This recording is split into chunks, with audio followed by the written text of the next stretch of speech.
Hey everyone, it's Catalina. Today we're gonna do the third part of my lipstick collection. It's already been over a year since I put out my collection, and obviously from then on I've been expanding my collection. We're just gonna go by the same format as we did on the previous two collection videos. If you haven't seen my lipstick collection videos, you can see part 1 here, and then you can see part 2 here. And basically what I do is I go through my lipsticks and I introduce you what the color is, how the finish is, and my little thoughts on it. And I do take swatch pictures because obviously if you swatch it on the hand, it's not going to be exactly the same as when you swatch it on your lips. This time I kind of added pictures of my whole face with the lipstick on, just the lips alone, and then lips with the whole face. The color actually looks a bit different. So in this video you're going to see a lot of my mug. I used exactly the same camera as I did last time. All of my swatch pictures were taken with this Canon 50D.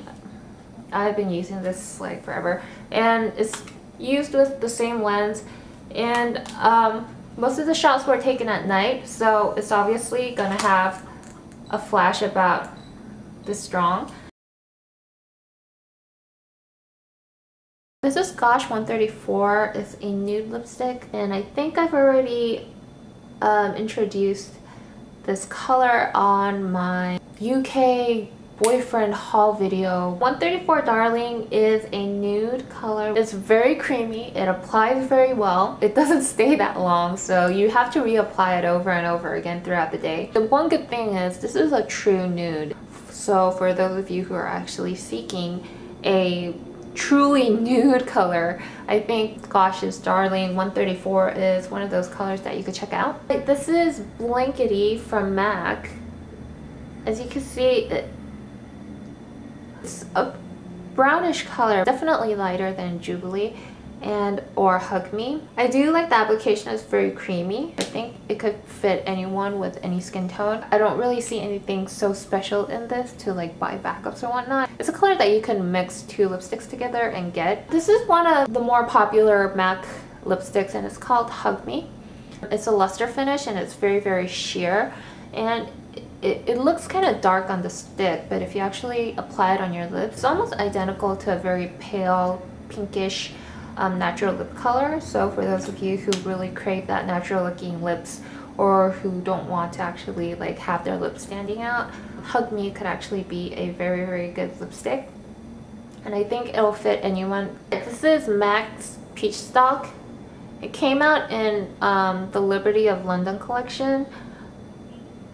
It's kind of like a nude color, but it's really not because it has like more brown to it. It makes your skin look very tanned when you put this on. For instance, if I put on MAC's Myth lipstick, it doesn't make me look tanned at all. But when I put Peachstock on, it just makes my skin tone look really dark and orangey than it actually is. The application itself is pretty dry. The color actually does kind of sit in the cracks of my lips. All in all, I don't really have a very favorable review for this color despite it being pretty famous. This is also a matte lipstick. It's called Jubilee. As you can see, it's a brownish color. It looks similar to Hug Me and Blankety, but I think it's a bit darker. For those of you who like brown tones, I think this is a pretty good color to wear for work or for an everyday look. Personally, to me, it's a bit too brown for my skin tone. The application itself is extremely thick and creamy. This is a luster finish, and I think within the luster finishes themselves, some are very sheer and some are very opaque, and I think this is more on the opaque side. It's not drying at all. This is a lipstick from Lancome. This lipstick has so much glitter in it, it actually looks frosty. As you can see, like there's like glitters here that makes it look really frosty. It's a very weird color. The color comes out exactly the same as the color in the tube, but the glitter itself is massive. Now, what I have to say about this is it looks really pretty when you swatch it underneath store lightings, and if you swatch it on your hand, it looks amazing. The thing is, if you put it on your lips, it's too frosty, it's too metallic, so it kind of leaves like a very white silvery film on the top of your lips, and it makes you look like you have mucus smeared on your lips. Okay, this lipstick is from Shimra. It's BG940 and it's like a brownish color, as you can see. It looks very, very dark in the container itself, but actually when you put it on, it's a very natural looking color and it complements my skin tone very well. It's barely different from my natural lip color, so it just adds a little bit of shine and color to your lips. It doesn't have any glitters in it, it's just a creamy application. It applies very well to your lips and it lasts pretty long. It's very work appropriate. It's a lipstick that you can use on any occasion. A round lipstick from NYX called Tea Rose, and it looks like so. I know it looks very normal and pink. I find the application very, very thick and creamy and pigmented. I do have to complain a little about this sliding around. It sits in the cracks, so it kind of accentuates my dryness on my lips if I keep it on for a long time. It's not very moisturizing. It's just one of those colors that kind of fits into like any occasion. Okay, this is Missha Luminous Color Lip Rouge in CR302. It's kind of like a darker like coral color. This is one of my favorite go-to lipsticks. It applies very well on the lips. It's creamy. It's not that moisturizing per se, but the color does last throughout the day and it's very office appropriate and you can wear it as an everyday color. The color kind of stains the lips, so even if you eat up all the color, the stain is kind of there. So I guess that's why it kind of gives an effect of it going a very long way throughout the day. Compared to its sister color, which is CR307, you can see how darker it is. If you're looking for a natural coral shade that could kind of enhance your looks, I think CR302 is definitely the better color than CR307. This was a limited edition, I think, Liberty of London collection. It's called Everhip and it's the coral color, and I already did a review on this on my blog. It's a very bright coral pinkish color. It's a very nice summer color. It makes you look very girly and very fresh. I do have some problems with the application. At first I thought it was very moisturizing, but it kind of dries out really fast and it's really hard to apply it evenly all over the lips. Missha's CR307 is a very light orangey coral color. It's pretty thick and creamy, but it does wear off pretty quickly and it smells nice. It's a bit thick and it doesn't really have that glossy finish to it, but to wear it occasionally I think is still a very nice color. A BarryM Lip Paint is 147, it really doesn't have a name. It's a matte color. Despite being very pretty in the container, it's actually quite hard to apply to the lips because it's very dry. It's not moisturizing at all, it doesn't have any glaze, it's not shiny, it's matte. So it's kind of like trying to apply toothpaste on your lips. That's how hard it is. The color itself is very light and the contrast makes my skin look darker. This is Morange by MAC. It's like a very, very vivid orange color. As you can see in the pictures, it's a very, very strong color and I don't think anyone could kind of pull it off just like as an everyday color. It applies very well. It's very creamy like most of MAC's lipsticks, and I love how it just kind of stays put. This is BarryM's 100. It's a very, very, I don't know if you can see it, light baby pink color. When I first got this and I first swatched it, I really liked it. Now if I swatch it, it's like chalk pink. It's almost like white. It's to a point where it's kind of unwearable because it's matte and it's very chalky. It's very hard to apply. It's not moisturizing at all. And it really, really accentuates your dryness. This one is also a MAC lipstick, and it's the lipstick that I hate the most because it really doesn't compliment me. Nouveau Fro.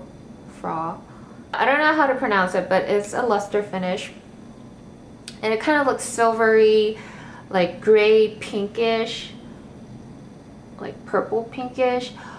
It really, really makes my face look dead. And it makes my lips look like I've been in the freezer for 10 hours or so. It just makes my lips really purpley blue and really, really doesn't compliment me.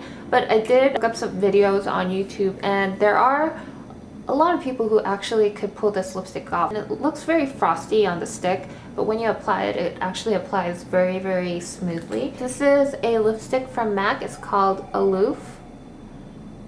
and it's a grayish pink. It's very sheer, but it definitely contains that grayness in it, so it might not fit everyone because it definitely doesn't fit my skin tone, and every time I wear it, it makes me look kind of dead. This is a lipstick from MAC. It's from the Beach collection. It's called Lazy Day. As you can see, it's kind of a very light grayish pink color.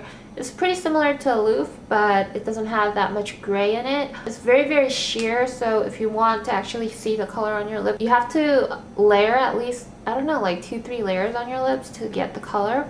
It feels more like a glaze than a luster because of its sheerness, and it's very similar to MAC's Viva Glam Gaga, except that it's less opaque and it has less pink to it. It's a bit more grayish than Gaga, but definitely not as gray as Aloof. Alright, this lipstick is from 3 Concept Eyes. It's from a site called Style Nanda. As you can see, like the edges, this lipstick is very creamy, so it kind of melted on me. It's a very nice strawberry pink color. I would have to say that the application itself is very nice. It's very creamy. It's not really moisturizing per se, and I do have to say that the lasting power isn't that good. Viva Glam Gaga is such a sought out color, and it's a very famous pink color. It's not necessarily a Barbie pink color, but it is definitely a strawberry pink color. It has a bit of bluish undertone to it, so it kind of has that neon pinkish color when you take pictures in certain lightings, but it definitely doesn't show in real life. I can't say it's sheer, but it's not very opaque either. It's kind of in the middle. It's kind of creamy. It does have a lot of color in it, but it has that really nice glaze. It's a nice color, but I do have to say it's nothing really special from other strawberry pink colors. So if you already have like 3 baby pink colors, then I don't think you necessarily need this color. This is a Missha lipstick. It's a very baby pink color. Well, not really baby pink, it's just like a pink color. It does clump a lot. It doesn't really last long. So what's good about this lipstick? I guess the color itself is very nice and flattering to those who have paler skin tones, or Missha is actually an Asian brand, so I think it's more targeted towards Asians. So I think it fits Asian skin tones very well. Alright, this lipstick is from NARS and it's called Roman Holiday. Kind of looks like a dusty matte pink color, but it's actually not matte. It's very glossy and sheer. It doesn't clump. It's very wearable. It also gives you that jelly-ish, jelly-like texture to your lips. I've seen a lot of swatch pictures. It just seems like it swatches better on other people's lips. I just can't get to a point where it's very opaque and you can see the color that's actually on the stick itself. Lasting power for this lipstick is average. From Tarantino. This is Candy Jar and it's kind of like a fuchsia pink. It's very light. It's very moisturizing and it has great pigmentation, but it's not very opaque. It's kind of sheer. It's somewhere in between a balm and a lipstick. If you like lightweight and very moisturizing lipsticks, I think Tarantino's lipsticks are pretty fabulous. Okay, this is BarryM 146 and it's like a fuchsia color. It looks pretty matte in the container itself. Doesn't seem like it has a lot of sheen, but if you apply it on the lips, it's very silky and it has a sheen, thank God, because if this was matte, it would have been like really disastrous. It's very playful. This actually application is pretty hard because it's not that moisturizing or that creamy, but the good thing is it stays put. It doesn't chap. The lipstick from Inglot is 148 and it's like this like very purpley metallic color. Unlike how purpley it is, it's actually a very wearable purple in my opinion. The color is very consistent, it's very pigmented, and the application itself is very creamy. Doesn't bleed, it doesn't slide around. It's like once you put it on there, it's there.